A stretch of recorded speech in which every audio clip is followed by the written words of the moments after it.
The planet Calvaris Prime burned in silence. Commander Serena Vex stood at the edge of what had once been New Austin, her crimson war armor reflecting the amber glow of a dying sun. The air reeked of ionized metal and scorched ozone, the lingering breath of orbital bombardment hanging over the ruins like a funeral shroud. Beneath her boots, the ground was still warm. Above her, the sky churned with ash. 300 years. 300 years of conquest, and the pattern never changed. Worlds fell, species submitted. Fear became the currency of empire, and she had made herself wealthier than gods. She had perfected it. The descent from orbit, time to maximize psychological impact. The systematic dismantling of resistance, surgical and absolute. The moment when the survivors were gathered, forced to kneel, forced to understand the futility of hope. It was a machine, well-oiled and merciless, and she was its architect. But machines required fuel, and fear, she had learned, was the most renewable resource in the galaxy. Serena's eyes swept across the assembly before her. 200 prisoners, shackled in glowing restraints that hummed softly against their skin. Diplomats who had begged for mercy. Warriors who had fought with honor. Civilians who had simply been unlucky enough to survive. They knelt in neat rows, heads bowed, trembling. All except one. Her gaze stopped. A man stood among the kneeling masses, hands buried in the pockets of a torn flight jacket. Soot streaked his face. His hair was dark, disheveled, flecked with ash. He was lean, but not fragile, his posture relaxed in a way that defied the carnage around him. And on his face, impossibly, was something that made Serena's fingers twitch. A smile. Not defiance, not bravado. Just casual, almost lazy amusement, as if he had stumbled into the wrong meeting and was too polite to leave. The sight of it was an insult. Serena's armored boots clanked against the scorched pavement as she moved toward him. Each step was deliberate, measured, designed to carry weight. The assembled warlords flanking her stiffened, their hands drifting toward weapons. They knew what came next. She always made examples of the bold ones. The man glanced around, noticed her approach, and tilted his head slightly. Then he exhaled, a soft sigh that sounded almost like recognition. Serena stopped 3 paces away. The silence stretched, thick and expectant. "Why aren't you afraid, human?" Her voice was cold, a blade honed across centuries of use. It was the voice that had broken kings, silenced rebellions, and reduced entire councils to stammering pleas. It carried the weight of 800 conquered worlds. The man blinked, looked left, looked right, then back at her. "Well," he said slowly, "for one, I've had worse Mondays." A ripple of disbelief passed through the warlords. One of them, General Tharvok Rend, stepped forward. His massive frame was covered in jagged cybernetic plating, his face a landscape of scars. He let out a guttural snarl that reverberated through the ruins. "He mocks you, Supreme One. Shall I tear him apart?" The human raised a hand, palm out, as if calming an overexcited dog.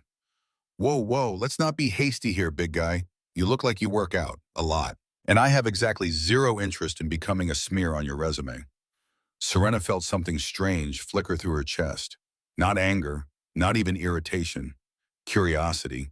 She had seen defiance before. Warriors who spat in her face, knowing they would die. Rebels who screamed slogans, hoping their deaths would inspire others. Diplomats who clung to dignity, even as she dismantled their arguments. But this was something else. "You are standing before the supreme warlord of the Vitheris Dominion," she said, her tone sharpening. "You should be on your knees."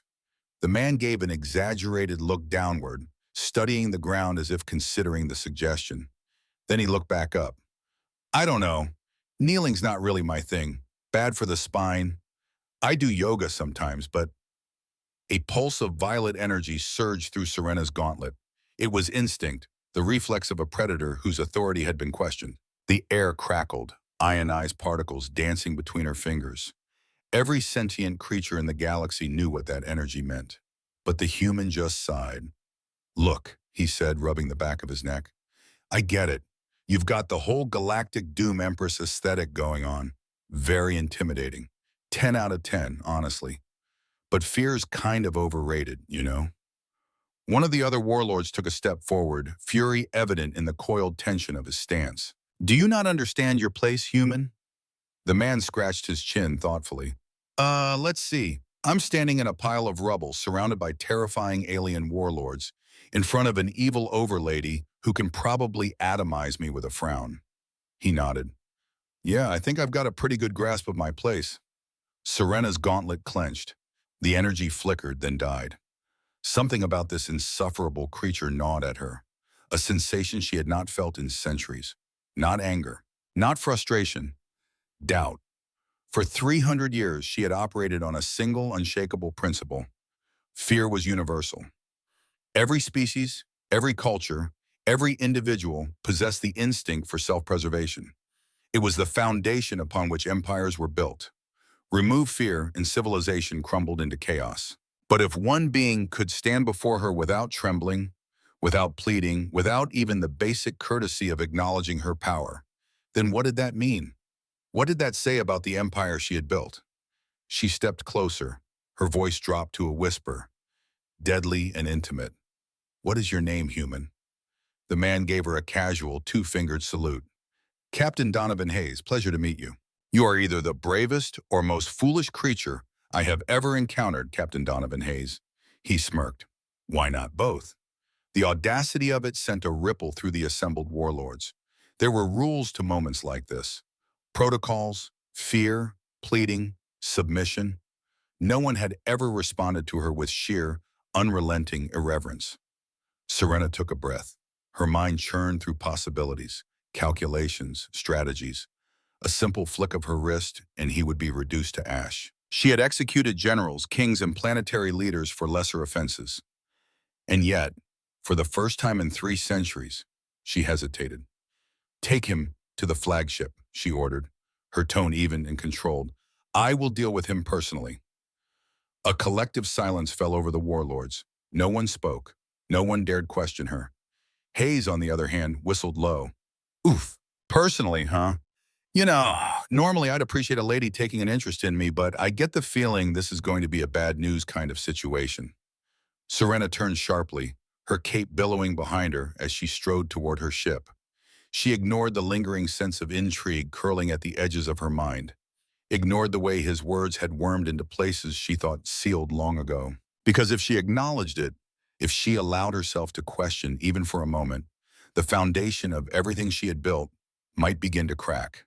And Commander Serena Vex did not crack. The Doombringer was less a ship and more a declaration of intent. Spanning nearly 20 kilometers in length, its hull gleamed obsidian black against the void, bristling with ion cannons and planet crackers. It was a moving monument to terror, a place where prisoners vanished into cold metal corridors and never returned. The interior was designed with a singular purpose, to strip away hope, which made it all the more concerning that Captain Donovan Hayes was currently whistling. His hands were bound in glowing Vitheris restraint cuffs, advanced alien technology that disrupted neural impulses responsible for fine motor control. In other words, really fancy handcuffs. And yet, despite being marched through a warship filled with some of the most feared warriors in the galaxy, Hayes strolled along like he was on a casual tour. Wow, he muttered, eyeing the walls lined with pulsating dark red circuitry. You know, I've got to say, the whole malevolent overlord vibe is top tier. Dark corridors, creepy ambient lighting, absolutely zero safety railings. Classic. The towering Vitheris warrior beside him, General Tharvok Rend, growled low in his throat. You mock the Supreme One's domain, human. Hayes raised an eyebrow. No, I'm just saying you guys could throw in a couple of potted plants, maybe some nice music. I mean, seriously, the constant hum of impending doom is great and all, but have you considered a little jazz? Tharvok's deep-set crimson eyes twitched. You are insufferable. Hayes beamed. Thank you. That's the nicest thing anyone said to me all day. The general let out a guttural snarl but kept walking, leading him deeper into the warship. It wasn't long before they reached the central detention level, a vast chamber bathed in the eerie glow of containment fields. Prisoners from 100 conquered worlds sat in silence, heads bowed, spirits broken. That silence shattered the moment Hayes arrived. Hey, a reptilian prisoner muttered, nudging a fellow detainee. Look, it's that human, the one who laughed at the Supreme One. That can't be right, another whispered. No one laughs at her and lives. Hayes gave them a casual nod. Hey, fellas, nice place. I see they also forgot to add plants in here. None of them laughed. Tough crowd. Before he could make any further observations about the soul-crushing monotony of galactic prison design, Tharvok shoved him into an empty containment cell. The force field hummed to life, sealing him in with a satisfying sci-fi zap. You will wait, Tharvok growled. The Supreme One will summon you when she decides how to dispose of you. Hayes shrugged. Neat. Hope she's not keeping me waiting for dinner. I get real cranky when I don't eat. Very bad for morale. The general turned away, visibly grinding his fangs as he stormed out. Hayes sighed and plopped down on the hard metal bench, stretching his arms. Well, he thought, guess I should get comfortable. Then he noticed something. A small black sphere hovered outside the containment field, its mechanical eye blinking with deep purple light. An AI probe, it whirred softly, analyzing him. Hayes leaned forward, tilting his head. Well, aren't you just adorable? The probe emitted a soft beep, as if offended. He grinned. What's your name, buddy? The probe didn't answer, but its optics flickered. Hayes snapped his fingers. I'm going to call you Zippy. The probe vibrated angrily. Oh, I hit a nerve, huh? He smirked. Fine, fine. What do the terrifying overlords actually call you? A robotic voice responded at last, monotone and precise. Designated Unit Z9, Overseer of Organic Detainees. Hayes nodded sagely. See, that's the problem. No personality. Gotta jazz it up. Unit Z9 sounds like a fax machine. How about Zenith? Z9 floated a little closer. You are unafraid. Hayes shrugged. Nah, fear's exhausting. You ever try being terrified 24/7? It's a lot of work. Frankly, I prefer sarcasm. Z9 processed this. Then, much to Hayes' amusement, it emitted an almost hesitant beep. A thoughtful beep. Like it was considering something it had never considered before. Meanwhile, on the command deck, Serena sat upon her throne of command, surrounded by displays of galactic conquests, intercepted transmissions, and real-time fleet movements. She had been attempting to strategize her next war campaign, but her mind refused to focus. Because of him, the human, the one who should have been cowering. Instead, he made jokes. Her fingers tapped against the obsidian armrest, her thoughts cycling through every possible explanation. What did he know that others did not? Was it madness, ignorance, or something far more dangerous? A voice broke her concentration. My Supreme One. Tharvok rumbled, stepping forward. The human is secured in the detention level. He remains irreverent. Serena exhaled slowly. Summon him, she ordered. I will have my answers. Tharvok bowed deeply before departing, and as she sat there, her fingers tightened ever so slightly against the armrest. Because despite herself, she was curious, and curiosity, she knew, was a dangerous thing. The interrogation chamber was designed for breaking wills. A vast, dimly lit space, its walls lined with jagged, pulsating conduits that fed energy into neural destabilizers embedded in the ceiling. The air carried a faint metallic hum, charged with the presence of untold horrors. Generals, rebels, even kings had entered this chamber with defiance and left as husks of their former selves. At the center of the room, a single chair sat beneath a flickering grav field, floating weightlessly just above the coal-black floor. Captain Donovan Hayes was lounging in it, not trembling, not sweating, lounging. His arms were draped over the back of the seat, his boots propped up on the non-existent gravity, rocking slightly as if he were enjoying the galactic equivalent of a hammock. So, quick question, he said casually, staring up at the ceiling. Do all interrogation rooms in the Vytheris Dominion come standard with this much mood lighting? Or is this just the VI package? From the shadows, Serena stepped forward. She had been watching him for several minutes now, standing unseen behind the darkened projection field that separated the chamber from her observation deck. She had expected him to show fear, perhaps even resolve. But this irreverence, this utter refusal to take his predicament seriously, it made no sense. The only sound in the chamber was the steady hum of the energy restraints keeping him suspended. Serena's crimson gaze narrowed as she regarded him from a distance, calculating. You are an anomaly, human, she said at last. Hayes turned his head slightly, as if just now noticing her presence. Whoa, I didn't see you there. You should really get a bell or something. Maybe a cool villain theme song. Something orchestral. Heavy on the drums, you know? Proper entrance music. Serena's fingers twitched. You misunderstand your position, she said, her voice cool as tempered steel.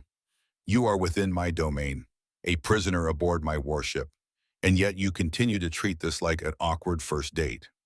Hayes grinned. Yeah, I get that a lot. Though, to be fair, most of my actual dates end up with less death threats and more awkward small talk about space taxes. Serena exhaled slowly. For centuries, she had encountered every form of resistance. Desperate rebels, arrogant warlords, trembling diplomats. But this human? He was something else entirely. He was an enigma wrapped in sarcasm, coated in a blatant disregard for self-preservation. She stepped closer, her gaze piercing. Do you believe I will not harm you? Hayes arched an eyebrow. Oh, I'm pretty sure you could turn me into a fine red mist with a wave of your hand. He leaned back again. But that's not really the point, is it? Serena studied him, her mind running through 1,000 possible meanings behind his words. Then what is the point? Hayes shrugged. Fear's just a tool. It works until it doesn't.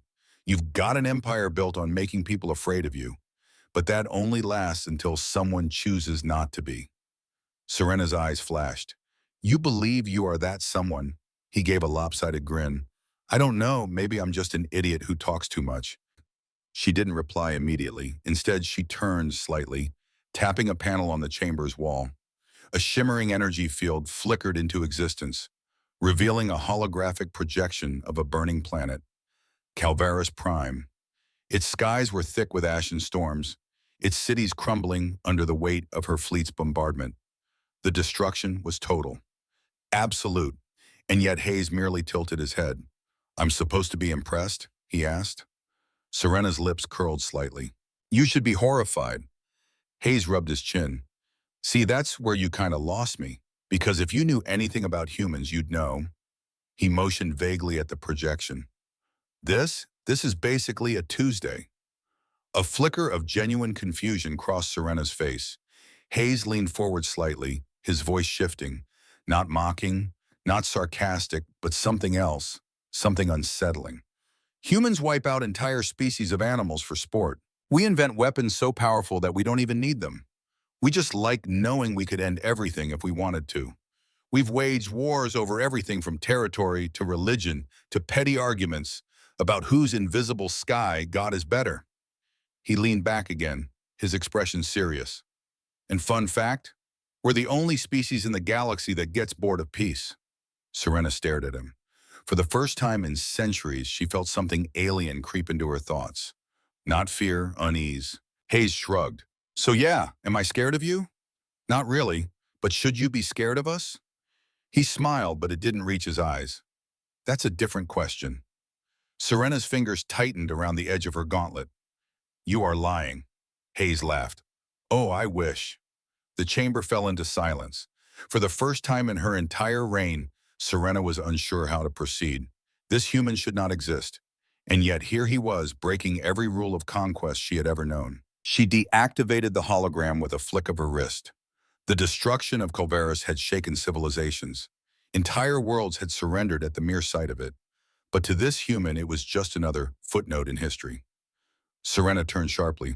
Return him to his cell, she ordered, her voice carefully controlled. Tharvok hesitated at the chamber's entrance. Shall we begin the neural destabilization protocols, Supreme One? A standard procedure for prisoners who showed resistance. A fate that had left thousands broken, compliant, obedient. She glanced back at Hayes. He grinned at her. And for reasons she could not explain, she hesitated. No, she said quietly. Tharvok blinked. Supreme One? Serena turned away. He will remain as he is. And as she left the chamber, she tried to ignore the voice in the back of her mind. The voice whispering that, for the first time in centuries, she had met someone truly dangerous. Not because he had weapons, not because he had power, but because he had asked her a question she could not answer. Why do you need me to be afraid? And that question, she realized, was more terrifying than any army, because it forced her to ask herself another. What happens when fear stops working? Part 2, the answer that changed everything, 5 days. 5 days since Commander Serena Vex had ordered Captain Donovan Hayes return to his cell, and in those 5 days her empire had begun to fracture. Not with explosions, not with rebellion, but with whispers. She stood in her private command chamber, staring at reports that should have been routine. Fleet movements, supply logistics, compliance scores across occupied sectors, numbers that had remained steady for decades, now showing irregularities she could not ignore. Deck 7, Engineering Bay. Compliance score dropped 3%. Lower command staff, 6 officers flagged for unauthorized communications. Detention level, prisoner morale increased by 12%. 12%. In 300 years, prisoner morale had never increased. It degraded, systematically and predictably, until subjects were either compliant or eliminated. That was the design. That was the system. And now, because of one human, that system was showing cracks. Serena's fingers traced the edge of her command console, her crimson eyes scanning surveillance feeds. The screens flickered through different sections of the Doombringer, each one showing scenes that should not exist. 2 guards on patrol, pausing mid-conversation, not discussing tactics or protocols, discussing a joke.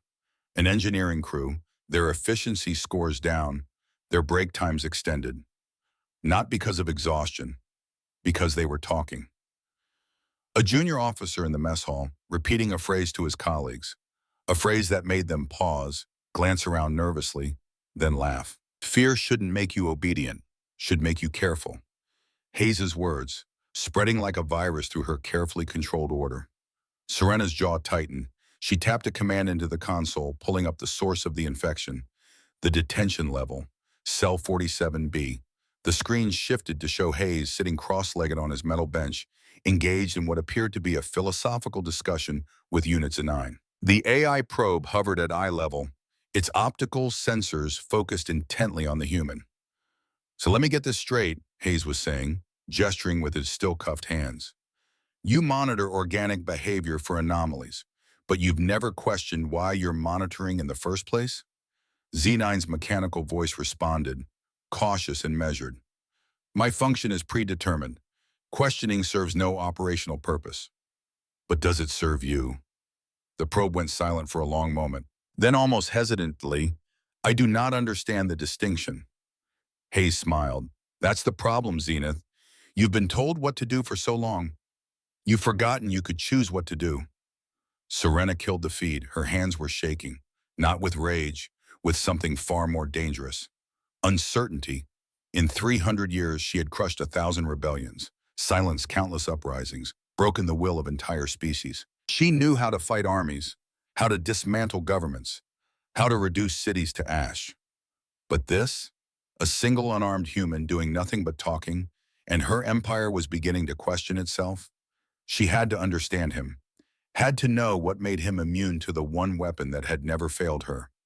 Serena pressed the comm link, summoned Captain Hayes to the command deck. There was a pause, then Tharvok's voice, heavy with concern. Supreme One, prisoners have never been permitted on the command deck. It violates protocol. I am aware of protocol, General. I wrote it. Summon him. As you command. The link went silent. Serena stood, smoothing the front of her crimson armor. She told herself this was strategic, that understanding her enemy was fundamental to victory, that 300 years of experience had taught her to analyze threats from every angle. But deep down, beneath layers of conditioning and conquest, she knew the truth. She wasn't summoning him to break him. She was summoning him because he had already begun to break her certainty, and that terrified her more than any weapon ever could. The command deck of the Doombringer was a cathedral of war. Vast holographic displays floated in the air, showing real-time data from 800 occupied worlds. Fleet positions glowed like constellations against the darkness of space. Officers moved with practiced precision, their voices low and efficient, every word a testament to centuries of absolute discipline. Into this temple of order walked Captain Donovan Hayes, flanked by 2 guards, still wearing his torn flight jacket in an expression of casual interest. He whistled low. Wow, this is where all the ominous decisions happen? Nice view. Every officer on the deck froze. Heads turned. Conversations died mid-sentence. A prisoner. on the command deck. It was unprecedented, forbidden, wrong. Tharvik stood near the central command platform, his massive frame radiating barely controlled fury. His hand rested on the hilt of his plasma blade, knuckles white with tension. Serena stood at the center of it all, arms folded, watching Hayes approach with an expression carved from stone. "Captain Hayes," she said, her voice cutting through the shocked silence. "Welcome to the heart of the Vatheris Dominion." Hayes glanced around, taking in the displays, the officers, the palpable atmosphere of controlled violence. "Gotta say, it's very doomy, really commits to the aesthetic." One of the officers inhaled sharply, another took a half-step back, as if expecting Serena to vaporize the human on the spot. But she didn't. Instead, she gestured to the central holographic display. It flickered, shifting to show surveillance footage from various sections of the ship. Guards laughing. Engineers debating. Prisoners sitting upright instead of slumped in defeat. "You are destroying centuries of order," Serena said quietly. Hayes studied the footage, then looked back at her. "I'm just talking. Not my fault your empire's made of glass." Tharvok's hand tightened on his weapon. "Supreme One, permission to..." "Denied." Serena's eyes never left Hayes. "You claim fear is a tool that stops working. Yet for 300 years, it has maintained peace across 800 worlds." "Peace?" Hayes raised an eyebrow. "Lady, you've got compliance. That's not the same thing. Compliance prevents chaos, prevents war, prevents suffering." "Does it?" Hayes stepped closer to the holographic display, studying the data. "Because from where I'm standing, all I see is suffering you've just organized." Serena's jaw tightened. "I have brought order to a chaotic galaxy, unified worlds that would have torn themselves apart, saved countless lives by preventing pointless conflicts, by making everyone too scared to fight back. Yeah, I get the logic. It's efficient." Hayes turned to face her fully. "It's also lazy." The entire command deck went silent. Tharvok drew his blade halfway from its sheath. "You dare!" "General," Serena said sharply. "Stand down." Tharvok froze, confusion and fury warring on his scarred face. But he obeyed, the blade sliding back with a hiss of frustrated metal. Serena took a slow breath, her eyes locked on Hayes. "Explain." Hayes shrugged. "Fear's easy. It's quick, it's effective, and it works on almost everyone. But it's also brittle. The second someone figures out they're more afraid of living under your boot than dying, the whole thing collapses. And you know what? I think you know that. I think you've always known it. You presume much, human. Maybe. Or maybe you wouldn't have brought me up here if you didn't already have doubts." The words hung in the air like a challenge. Serena's fingers curled into fists. Every instinct screamed at her to end this, to prove him wrong with the only language empires understood. Overwhelming force. But she didn't. Instead, she did something she had not done in centuries. She asked a question she genuinely wanted answered. "If fear is insufficient, what would you propose?" Hayes met her gaze. "How about trust?" Someone on the command deck laughed, a short, disbelieving sound that was immediately stifled. But Serena didn't laugh. She stared at Hayes, searching his face for mockery, for deception, for anything that would let her dismiss this absurd suggestion. She found none. "Trust," she repeated slowly, "requires vulnerability. And vulnerability is death. For tyrants, maybe. For leaders?" Hayes shook his head. "Vulnerability is the only thing that makes people follow you for real. Not because they're scared, because they believe in you." Serena felt something crack inside her chest. A small thing, barely noticeable, but undeniable. "I have commanded armies for 3 centuries. I have never needed belief." "Then why," Hayes said quietly, "are you listening to me?" The question hit like a physical blow, because he was right. She was listening, not interrogating, not threatening, listening. And she couldn't remember the last time she had done that. Before Serena could respond, alarms blared across the command deck. Red lights pulsed in rhythmic urgency. Officers scrambled to their stations, voices overlapping in controlled panic. Tharvok moved to the central console, his expression grim. "Supreme One, we have a situation." Serena tore her gaze from Hayes, her training snapping back into place like armor. "Report. The Terran sector. Multiple colonies have declared independence. They are broadcasting demands for autonomy and..." He paused, his voice hardening, calling for your immediate surrender to face trial for war crimes. The command deck fell silent. 800 worlds and not one had ever demanded her surrender. Revolts happened, yes.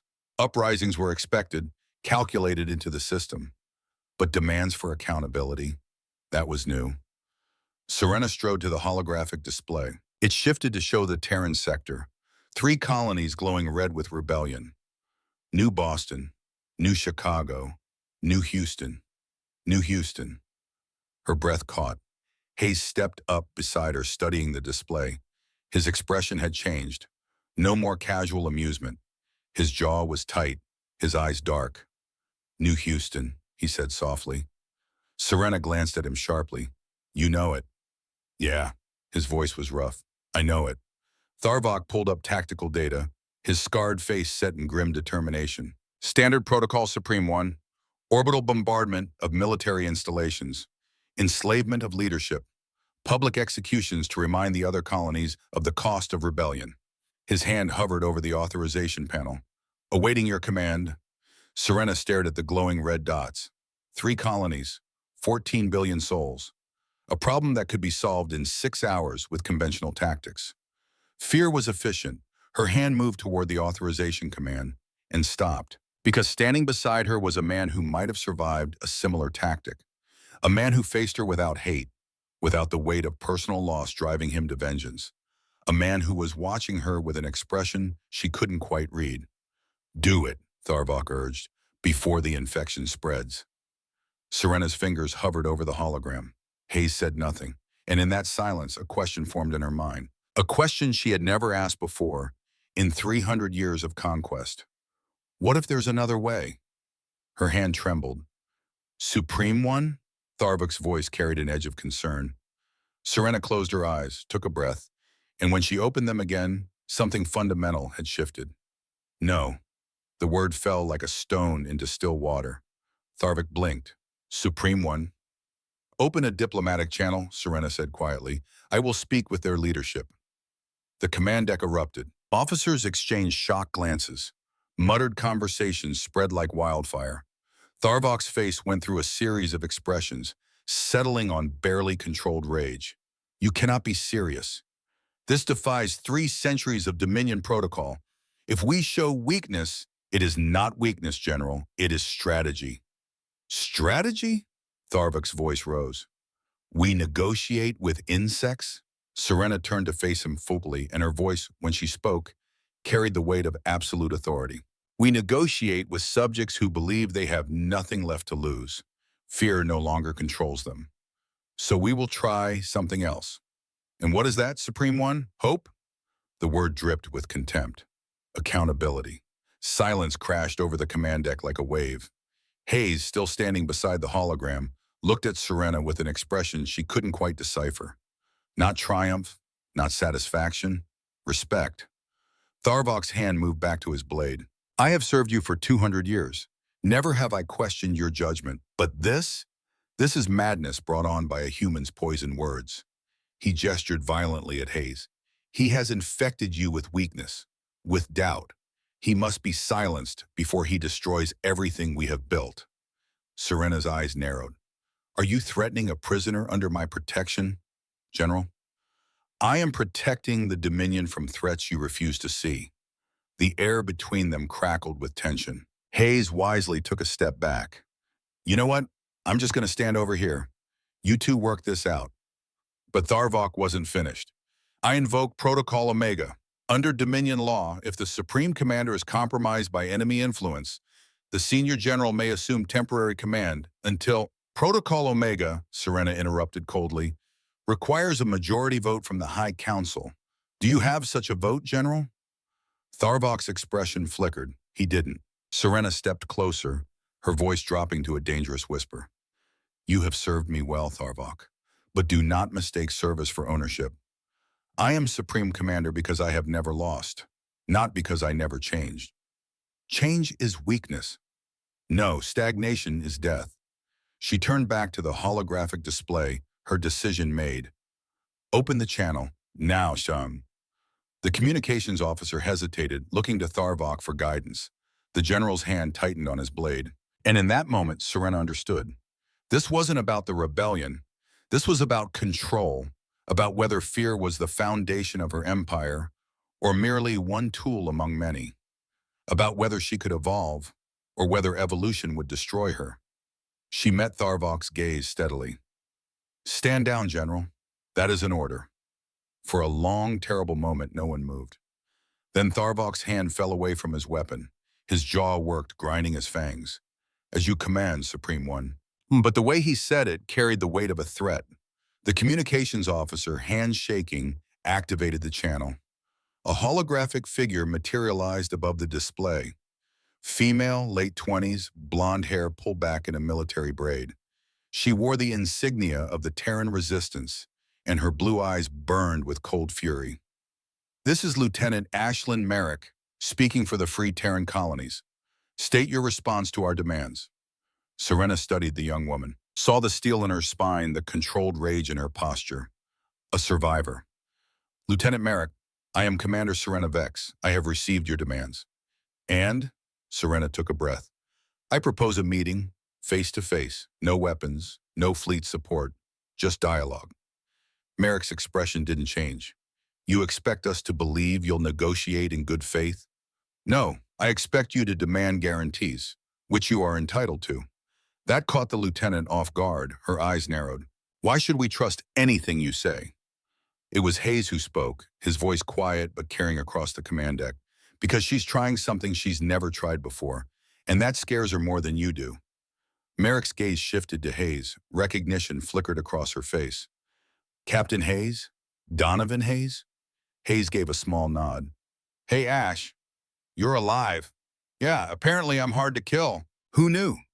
Merrick's expression softened for just a moment, then hardened again as she looked back at Serena. "You have him prisoner." "No," Serena said carefully. "He is here by my order, but he is not a prisoner." "Then what is he?" Serena glanced at Hayes, then back at Merrick. A reminder that fear is not the only answer. Silence stretched across the comm channel. Finally, Merrick spoke.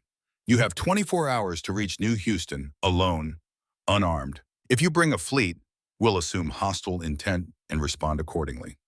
"Understood."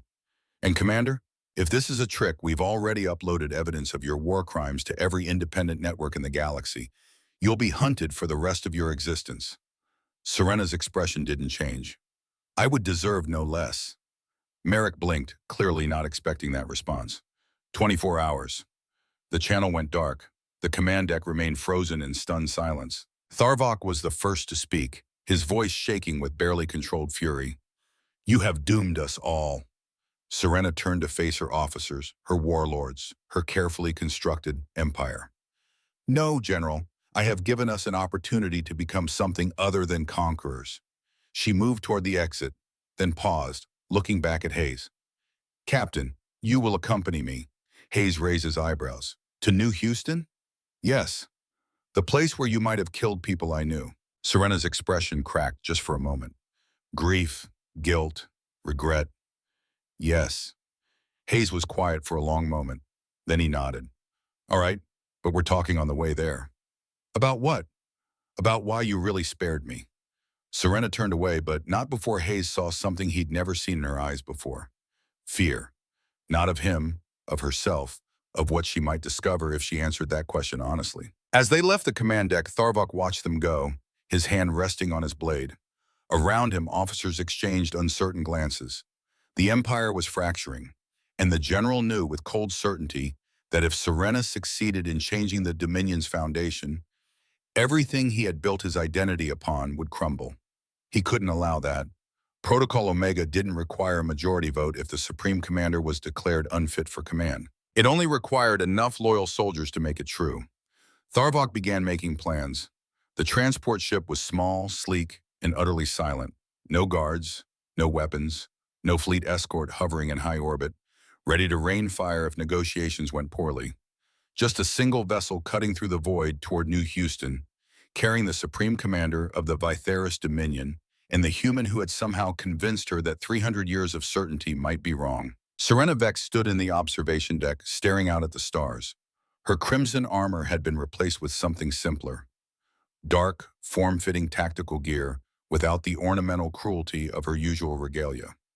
She had removed the gauntlets, the cape, the symbols of dominance that had defined her for centuries. She looked smaller without them, more human. Captain Donovan Hayes sat nearby, feet propped up on a cargo crate, watching her with that same infuriating calm he'd worn since the moment they met. "You're nervous," he said. It wasn't a question. Serena didn't turn from the viewport. "I have faced down planetary defense grids, led assaults against superior forces, negotiated the surrender of empires. I do not get nervous. And yet your hands are shaking." She looked down. He was right. The faint tremor was barely visible, but undeniable. Serena clasped her hands behind her back, forcing them still. "New Houston was one of my early major conquests," she said quietly. "7 years ago, I had consolidated power, but the outer colonies were still rebellious. They needed to understand that defiance had consequences." Hayes said nothing, just listened. "So I chose New Houston to send a message. Not complete annihilation, something more surgical, military installations. Government centers, infrastructure, enough to cripple resistance but leave the population alive to spread the word." Her voice cracked, just slightly. 4 million casualties, military and civilian. I made sure every world in the sector watched it happen. And it worked. The rebellion stopped. The colonies fell in line. The Dominion stabilized. She finally turned to face him. "I built stability on the bodies of 4 million souls, and for 7 years I have told myself it was necessary. That sacrifice was the price of order." Hayes met her gaze steadily. "And now? Now I am not certain of anything." The silence stretched between them, heavy with the weight of unspoken truths. Hayes swung his feet down from the crate and stood. "You asked me once why I'm not afraid of you. You want the real answer?" Serena nodded slowly. Hayes stepped closer, his expression serious for the first time since she'd met him. "I don't know if you killed anyone I loved. New Houston's a big place. Maybe you did, maybe you didn't. But here's the thing. I've spent years watching the Dominion, studying it, trying to understand how one person could control so much through fear alone." He paused. "And you know what I realized? You're not special. You're not uniquely evil. You're just someone who convinced yourself that cruelty was efficiency, that fear was strength. And the scary part? You were good at it, so good that you started believing your own justifications." Wish's Serena's breath hitched. "That is not—" "Let me finish." Hayes's voice was gentle but firm. "You asked why I'm not afraid. It's because I refuse to give you that power over me. You're terrifying, sure, but you're also just a person making choices. And people can make different choices." His eyes held hers. "The question isn't why I'm not afraid. It's whether you're brave enough to choose differently." Serena felt something break inside her chest. Not a crack this time. A complete, devastating collapse of the wall she had built between herself and the truth of what she had done. "I am sorry," she whispered. The words felt foreign, inadequate, pathetic, but they were all she had. Hayes studied her for a long moment. "Sorry's a start, but it doesn't fix anything. The question is, what are you going to do about it?" Before Serena could answer, the ship's comm system crackled to life. "Commander Vex, this is the Doombringer. We have a situation." It was not the voice of her communications officer. It was Tharvok. Serena's blood went cold. "General, what is the meaning of this? Why are you on my private command channel?" "Because the Dominion requires leadership that will not compromise our strength for the words of a single human." Hayes and Serena exchanged a sharp glance. "Tharvok," Serena said carefully, "stand down. That is a direct order."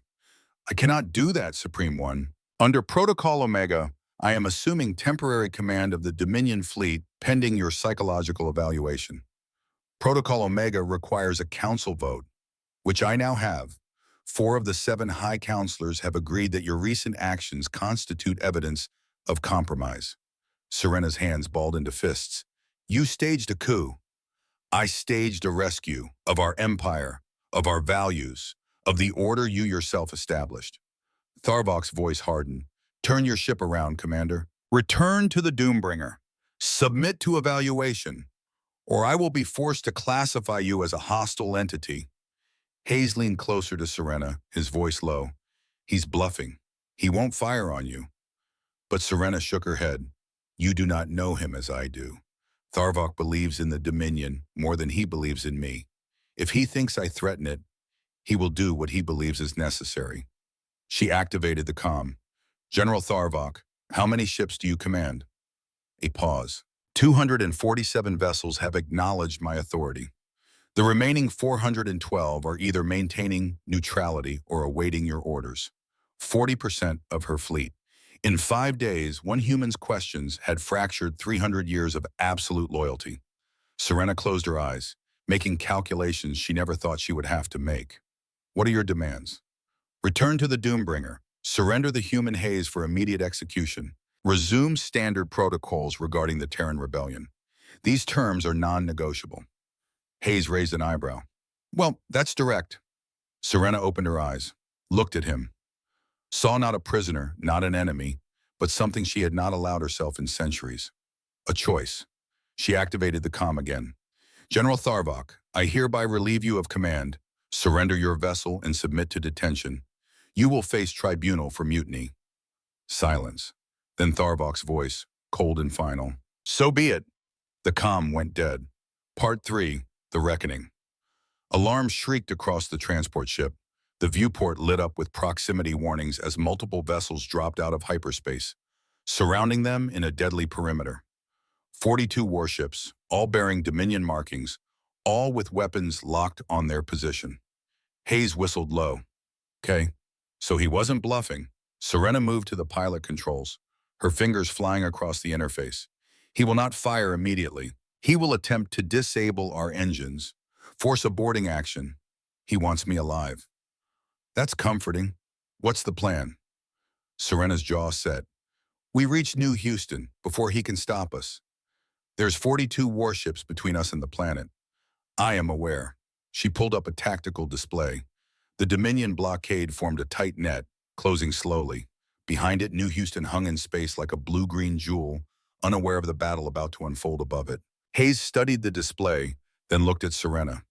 You're the undefeated strategist. What's the move? Serena's hands moved across the controls, running probability scenarios. Every simulation ended the same way. Capture or destruction. Unless. Hayes, how well do you know Lieutenant Merrick? He blinked. Ash? We served together before the occupation. Why? Because I am going to do something I have never done before. What's that? Ask for help. She opened a tight beam transmission directly to New Houston's surface, bypassing Tharvok's blockade. Lieutenant Merrick, this is Commander Vex. I am currently surrounded by a mutinous faction of my own fleet. They will attempt to prevent our meeting. If you want answers, if you want accountability, I need your assistance. Static crackled, then Merrick's voice sharp with suspicion. Why would we help you? Because Captain Hayes is with me, and Tharvok has orders to execute him. Another pause. Put Hayes on, Serena gestured. Hayes leaned toward the comm. Hey, Ash, so funny story. Turns out being the guy who makes evil overlords question their life choices is bad for your health. Who knew? Donovan.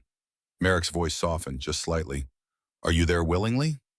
Define willingly, but yeah, I'm here because I think she's actually trying to be better. And if Tharvok wins, the old Dominion comes back, which means more New Houstons. Silence stretched across the channel. Serena could almost hear the lieutenant's internal debate. Trust the conqueror who destroyed her world, or let that conqueror fall and face someone worse. Finally, Merrick spoke. We have 16 defense platforms left from the occupation. They won't stand against a full Dominion fleet, but they might buy you time. What do you need? Serena felt something unfamiliar bloom in her chest. Hope. A corridor, just enough space to reach the surface. And then what? Tharvok will just bombard the planet? No, Serena said quietly. He will not risk killing me if I am among civilians. His coup only works if he can prove I am compromised but alive. Dead, I become a martyr. Hayes grinned. So we're using the mutineers' own rules against them. I like it. Merrick's voice carried a note of grim satisfaction. Activating defense grid now. You'll have 5 minutes. After that, we won't be able to hold them. 5 minutes is enough. Thank you, Lieutenant. Don't thank me yet. You still have to land and survive what comes after. The channel closed. Serena's hands moved across the controls, plotting a course through the tightening blockade. On the tactical display, New Houston's defense platforms came online. Ancient weapons left over from the occupation, now turned against the same fleet that had installed them. The irony was not lost on her. "Strap in," she told Hayes. "This will be unpleasant." He dropped into the co-pilot seat, securing the harness. "Just so we're clear, I've never actually flown anything bigger than a cargo hauler." "Then do not touch anything." "Copy that." The transport ship surged forward as Serena pushed the engines to maximum burn. The blockade ships opened fire, but not with planet crackers or heavy ordnance. Disable, not destroy. Tharvok still wanted her alive. That was his mistake. Serena flew like she commanded, with absolute precision and no regard for safety margins. The transport twisted through the blockade, engines screaming, shields flaring with each near miss. Hayes gripped the armrests, his knuckles white. "You know, when I said I've had worse Mondays, I may have been exaggerating." A plasma blast scorched past the viewport, close enough to turn the stars white hot. Serena didn't flinch. 3 minutes to atmosphere. Meanwhile, Houston's defense platforms opened fire, targeting the blockade ship's engines and weapon systems. Not enough to destroy them, but enough to force them into evasive maneuvers, creating gaps in their formation. Gaps Serena exploited without hesitation. The transport dove through the blockade like a knife through water, emerging on the other side with shields at 40% and engines overheating. But they were through. 2 minutes to atmosphere. Behind them, the blockade ships regrouped, preparing to pursue, but New Houston's defense grid focused fire, forcing them back. 5 minutes, Merrick had said. They would only need 4. The transport hit the upper atmosphere at a steep angle, flames erupting across the hull as friction turned air into plasma. Warning lights flooded the cockpit. The ship shuddered, threatening to tear itself apart. Serena's hands never left the controls. Hayes, to his credit, only screamed a little bit. They broke through the cloud layer, doing twice the recommended entry speed. The transport's computer shrieking about structural integrity failures. Serena ignored it. Below them, the capital city of New Houston sprawled across a river valley. Tall buildings, green spaces, millions of lives, rebuilt from the ashes she had created 7 years ago. She had damaged this place once.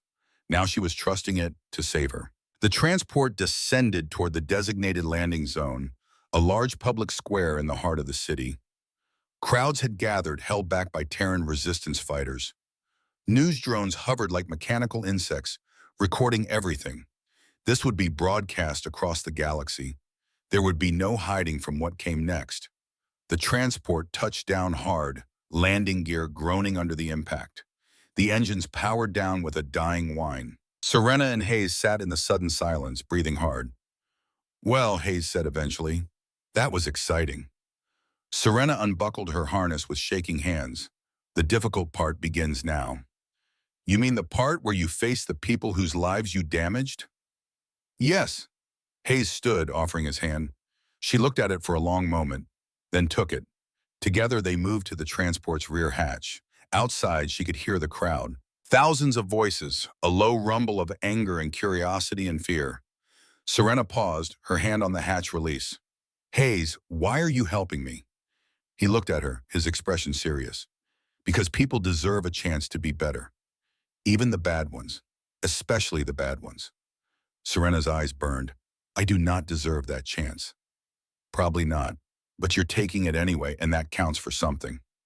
She nodded once, then pressed the release. The hatch opened with the hiss of equalizing pressure, and Commander Serena Vex, supreme warlord of the Vitheris Dominion, stepped out to face her reckoning. The square was silent. Thousands of people, packed shoulder to shoulder, held back by a thin line of resistance fighters. All watching, all waiting. Serena descended the ramp slowly, hands visible and empty. No weapons, no guards, no empire at her back. Just a woman who had caused more suffering than most beings could comprehend. Lieutenant Ashlyn Merrick stood at the base of the ramp, flanked by 50 armed soldiers. Her expression was carved from ice. "Commander Vex, welcome to New Houston." The words carried no warmth. Serena stopped 3 paces away. "Lieutenant Merrick, thank you for your assistance." Don't mistake tactical necessity for forgiveness. I would not dare. Hayes descended the ramp behind Serena, and Merrick's expression softened fractionally. Donovan, you look like hell. Yeah, well, it's been a week. Merrick's gaze shifted back to Serena. You wanted a meeting. Here's your meeting. The entire planet is watching. Say what you came to say. Serena looked out at the crowd, saw faces young and old, saw fear, anger, hatred. She deserved all of it. 7 years ago, she began, her voice carrying across the square. I gave the order to attack this world. 4 million lives, military targets, government centers, infrastructure. I told myself it was necessary. That the Dominion required a demonstration of power to survive. That fear was the only language the galaxy understood. The crowd stirred, angry murmurs building. I was wrong. The murmurs stopped. I was wrong, Serena repeated louder. Fear maintained control, but it did not create peace. It created resentment, suffering, a fragile order built on foundations of hate. She took a breath. I cannot undo what I have done. I cannot bring back those I killed. I cannot restore what was lost. But I can choose to stop, to dismantle the empire I built on your ashes and build something else. Words, someone shouted from the crowd. Empty words from a tyrant. Serena nodded. You are right. Words mean nothing without action, which is why I am here to make an offer. Merrick's eyes narrowed. What kind of offer? The Vitheris Dominion will dissolve. In its place, a federation of autonomous worlds. Each system self-governing, protected, but not controlled. And for the next 10 years, I will personally oversee reparations to every world I have harmed, beginning with New Houston. The crowd erupted. Shouts of disbelief, anger, hope, all tangled together. Merrick held up a hand for silence. And after 10 years, I will surrender myself to stand trial for war crimes. Whatever verdict is reached, I will accept. The square went deathly quiet. Hayes, standing beside Serena, smiled faintly. She was actually doing it. Merrick studied Serena for a long moment. Why should we believe you? Because, a new voice interrupted, she's already lost everything to get here. The crowd parted as a figure stepped forward. A woman in her late 50s, dark-haired with streaks of gray, steady-eyed and carrying herself with quiet strength. Hayes's breath caught. Sarah? Sarah Mackenzie, a fellow pilot from his squadron, someone he'd served with before the occupation, stopped in front of them. Hello, Donovan. Hayes stared, his voice breaking. I thought you were dead. The reports after the attack said, reports were incomplete. A lot of us survived. We've been rebuilding. Sarah's eyes moved to Serena, and watching. Serena stood frozen, uncertain how this would unfold. Sarah's expression was unreadable as she studied the Supreme Commander. I lost friends in your attack. Good people. My sister was in the government center when it was hit. Her voice was steady, but carried an ocean of pain. For 7 years, I've hated you, dreamed of the day someone would make you pay. She paused. And now you're here, asking to be held accountable, offering to spend a decade fixing what you broke. It will not be enough, Serena said quietly. No, it won't, but it's a start. Sarah looked at Merrick. I vote we accept her offer, with conditions. Merrick nodded slowly. Agreed, but the trial happens now, not in 10 years. She works under supervision. Any sign of deception, any hint of the old Dominion returning, and we end this. Serena met the lieutenant's gaze. I accept your terms. Above them, the sky suddenly lit up with weapons fire. Tharvok's blockade had broken through the defense grid. Merrick's communicator crackled. Ma'am, we've got incoming ships. They're demanding we surrender Commander Vex immediately, or they'll open fire on the city. Serena looked up at the descending warships. He will not fire, not while I am here. You certain about that? Hayes asked. Before Serena could answer, a massive holographic projection materialized above the square. Tharvok's scarred face, 30 feet tall, glaring down at them. Commander Vex, you have one final chance. Surrender yourself and the human. Restore Dominion protocols. Or I will classify New Houston as a hostile entity and respond accordingly. Serena stepped forward, looking up at the projection. General Tharvok, you were my most loyal soldier. But loyalty to what? To conquest? To fear? or to the possibility that we could be better? I am loyal to strength, to order, to the empire you built. Then you are loyal to a ghost, because that empire ends today. Tharvok's expression hardened. So be it. The hologram vanished, and Serena realized with cold horror that she had been wrong. He was going to fire. Because to Tharvok, an empire that compromised was already dead. Better to destroy it and rebuild from ashes. Serena activated her communicator, broadcasting on Dominion command frequencies. All vessels loyal to the original Dominion fleet. This is Commander Serena Vex. I am ordering you to stand against General Tharvok's forces. Protect New Houston. That is a direct command. For a long moment, nothing happened. Then one by one, ships began to move.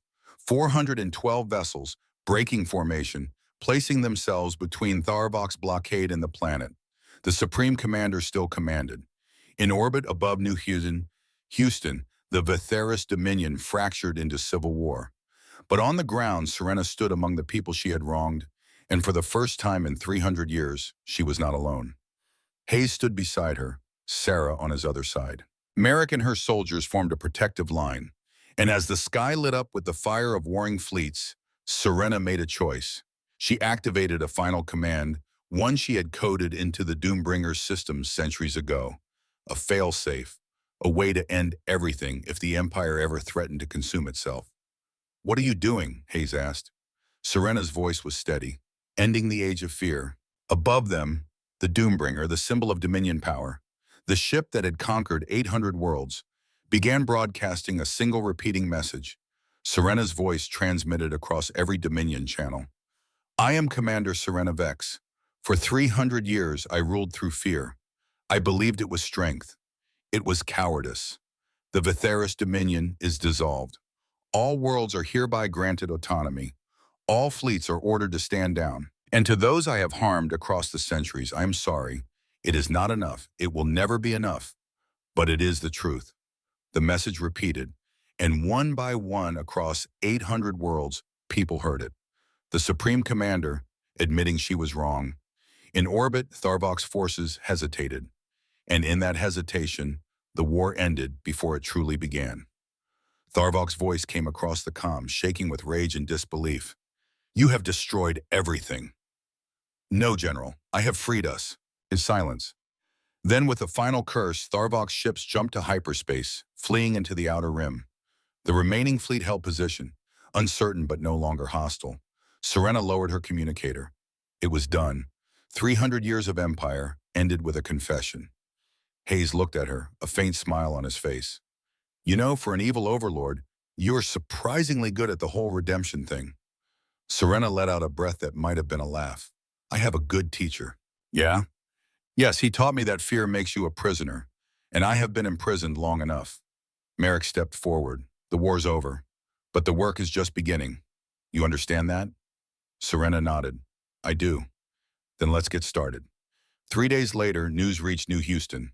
Tharvok's fleet had engaged a loyalist Dominion patrol near the outer rim. The battle was brief and brutal. Tharvok fought to the last, refusing surrender, choosing to die as he had lived, believing fear was strength. His final transmission broadcast to his remaining followers. "The Dominion is dead. Long live the Dominion." Then silence. Serena listened to the recording once, then deleted it. Some ghosts, she decided, did not deserve to haunt the future.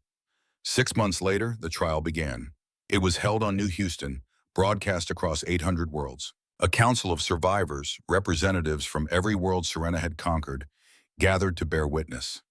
Serena stood before them, no armor, no weapons, no empire. Just a woman accounting for 300 years of choices. The proceedings lasted 14 days. Testimony from thousands. Evidence of atrocities beyond counting. Serena did not defend herself, did not make excuses. She simply answered every question with the truth. On the 15th day, the council delivered their verdict. Guilty on all counts. The sentence, life in service. 10 years of reparations, then permanent supervised status working rehabilitation programs for war-affected regions. No imprisonment, no execution. Justice, tempered with the possibility of redemption.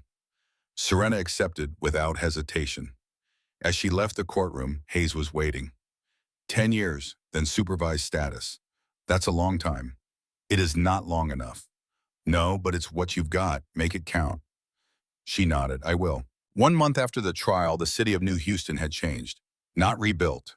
Not yet. But changing. Dominion ships, once instruments of conquest, now carried supplies and construction materials. Engineers from a dozen worlds worked alongside humans, repairing infrastructure, restoring power grids, planting gardens in bombed-out craters. And on the Doombringer, no longer a symbol of terror but of transformation, Serena worked 16-hour days coordinating reparations across the former Dominion. Penance, she called it. Progress, Hayes thought. His communicator chimed, a message from Serena. Captain Hayes, your presence is requested on the Doombringer, if you are willing. He looked at the message, then at Sarah, who was reviewing reconstruction plans. You should go, Sarah said quietly. She needs someone to keep her honest. Hayes smiled. Yeah, she does. On the Doombringer, Serena stood in what had once been her throne room. The throne was gone. In its place, a simple conference table where representatives from freed worlds gathered to negotiate their future. Hayes entered to find her staring out the viewport at New Houston below. You summoned me, O mighty reformed warlord? She turned, and for the first time since he'd met her, she smiled. A real smile. Small, uncertain, but genuine. I wanted to thank you. For what? For asking the right question. Hayes stepped beside her, looking out at the planet. And what question was that? Why do I need you to be afraid? They stood in silence for a moment. Then Hayes spoke. So, what's next? Serena's expression turned serious. 799 more worlds, 10 years of reparations, a lifetime of accountability. Sounds exhausting. It is. Hayes grinned. Good thing you've got help. Serena looked at him. You are staying. Someone's got to make sure you don't backslide. Also, the coffee on this ship is weirdly good. Hayes. Yeah? Why did you really help me? He was quiet for a long moment. Because people deserve a galaxy where mistakes don't define them forever. Where even someone who's caused tremendous harm can choose to do better. Not because you deserve it, because everyone else does. Serena's eyes glistened. Thank you. Don't thank me yet. You've got 799 worlds to fix. They turned back to the viewport, watching New Houston turn slowly beneath them. And somewhere below, in reconstruction zones across the planet, people worked together.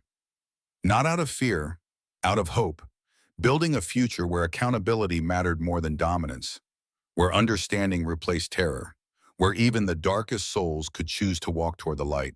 Commander Serena Vex had spent 300 years making the galaxy fear her. Now she would spend the rest of her existence earning the right to be trusted, one world at a time, one person at a time, one choice at a time. And that, she realized, was not a burden.